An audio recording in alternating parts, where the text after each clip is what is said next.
नमस्कार, ये आकाशवाणी चंडीगढ़ है। अब आप प्रतीका से प्रादेशिक समाचार सुनिए। पहले इस बुलेटिन के मुख्य समाचार।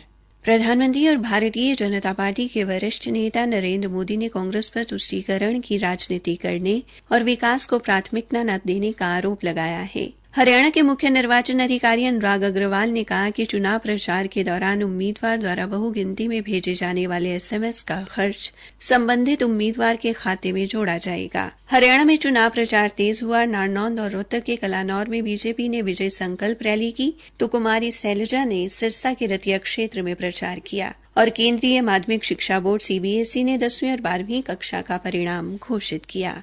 अब समाचार विस्तार से। प्रधानमंत्री और भारतीय जनता पार्टी के वरिष्ठ नेता नरेंद्र मोदी ने एक समाचार पत्र को दिए साक्षात्कार में कांग्रेस पर आरोप लगाया कि कांग्रेस ने कभी भी विकास को प्राथमिकता नहीं दी और केवल तुष्टीकरण की राजनीति करती रही। श्री मोदी ने कहा कि बीजेपी के विकास उन्मुख शासन का नतीजा है कि जिन राज्यों को कभी बीमारू राज्य कहा जाता था वे अब फल फूल रहे हैं। उन्होंने कहा कि बीजेपी सरकार की योजनाओं से गरीबों को घर मिला, युवाओं को अवसर मिले और महिलाओं का सशक्तिकरण हुआ है। श्री मोदी ने इंडी गठबंधन की तुष्टीकरण की राजनीति की भी निंदा की और कहा कि वे जरूरतमंदों से आरक्षण छीनकर एक विशेष समुदाय को दे देंगे।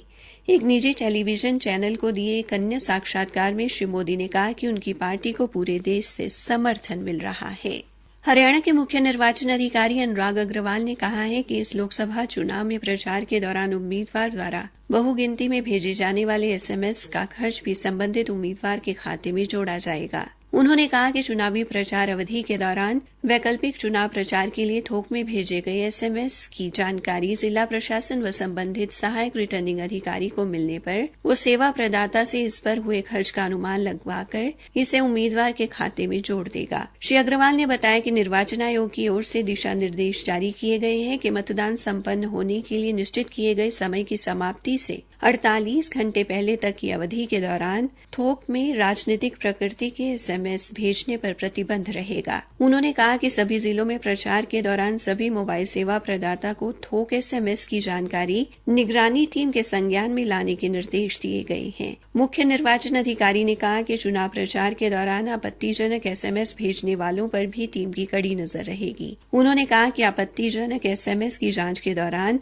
एसएमएस भेजने वाले का पता लगाकर उसके खिलाफ नियमानुसार उचित कार्रवाई की जाएगी। हरियाणा के राज्यपाल बंडारू दत्तात्रेय ने आज लोकसभा चुनाव के लिए अपने परिवार के सदस्यों के साथ हैदराबाद के रामनगर में मतदान किया। राज्यपाल ने मतदान के बाद प्रत्येक नागरिक को चुनाव के पर्व में मतदान कर देश का गौरव बढ़ाने का आह्वान किया। उन्होंने आग्रह किया कि आगामी 25 मई को हरियाणा में लोकसभा चुनाव के लिए होने वाले मतदान में प्रत्येक मतदाता वोट देकर अपने दायित्व का निर्वहन करे। हरियाणा में चुनाव प्रचार तेज हो गया है। हिसार लोकसभा क्षेत्र के नारनौंद में भारतीय जनता पार्टी ने अपने उम्मीदवार रणजीत सिंह चौटाला के पक्ष में विजय संकल्प रैली का आयोजन किया। मुख्यमंत्री नायब सिंह सैनी ने रैली को संबोधित करते हुए कहा कि इस बार का लोकसभा चुनाव देश की दशा और दिशा एवं विकास की गति तय करने का चुनाव है। उन्होंने कहा कि जनता को कांग्रेस के 60 वर्ष के शासन में हुए काम की तुलना प्रधानमंत्री नरेंद्र मोदी के 10 वर्ष के कार्यकाल में हुए कार्यों से करनी है। मुख्यमंत्री ने विकास कार्यों का जिक्र करते हुए कहा,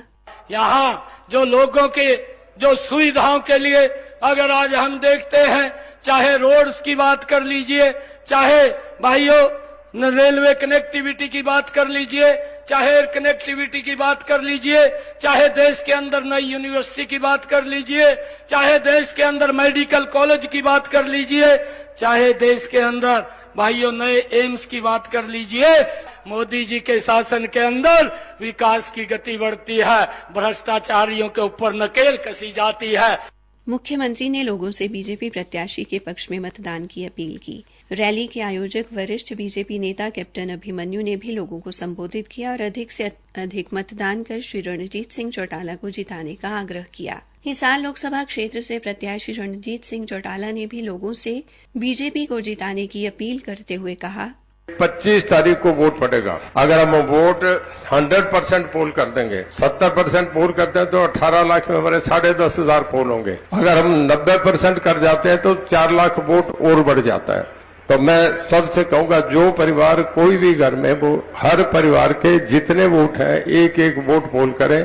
उन्होंने दावा किया कि आज 36 बिरादरी के लोग श्री मोदी के लिए वोट करना चाहते हैं। भारतीय जनता पार्टी ने आज रोहतक जिले के कलानौर में विजय संकल्प रैली का आयोजन किया। इस रैली में प्रदेश के पूर्व मुख्यमंत्री एवं करनाल लोकसभा सीट से बीजेपी उम्मीदवार मनोहर लाल ने मुख्य अतिथि के तौर पर शिरकत की। उन्होंने रोहतक लोकसभा क्षेत्र से बीजेपी के प्रत्याशी डॉ अरविंद शर्मा को जिताने की अपील की। उधर अखिल भारतीय कांग्रेस समिति की महासचिव एवं सिरसा लोकसभा सीट से इंडी गठबंधन की कांग्रेस से उम्मीदवार कुमारी शैलजा ने कहा कि इस समय देश में बदलाव की हवा चल रही है। उन्होंने दावा किया कि इस बार दिल्ली में इंडी गठबंधन की ही सरकार बनेगी। उन्होंने कहा कि कांग्रेस ने जनता से जो भी वादा किया है उसे पूरा किया जाएगा। कुमारी शैलजा ने आज रतिया विधानसभा क्षेत्र के अनेक गांवों में जनसभाओं को संबोधित किया और कांग्रेस के पक्ष में मतदान की अपील की। कुमारी शैलजा कल एलनाबाद विधानसभा के विभिन्न गांवों में जनसभाओं को संबोधित करेंगी। हरियाणा कांग्रेस प्रभारी दीपक बावरिया ने आज भिवानी जिले के तोशाम क्षेत्र के दौरे के दौरान कांग्रेस कार्यकर्ताओं तथा ग्रामीणों को संबोधित किया और भिवानी महेंद्रगढ़ से कांग्रेस प्रत्याशी रावदान सिंह के लिए वोट मांगे। इस मौके पर किरण चौधरी के समर्थकों ने नारेबाजी भी की और रावदान सिंह के समर्थकों से किरण चौधरी के समर्थकों की तनातनी भी देखने को मिली।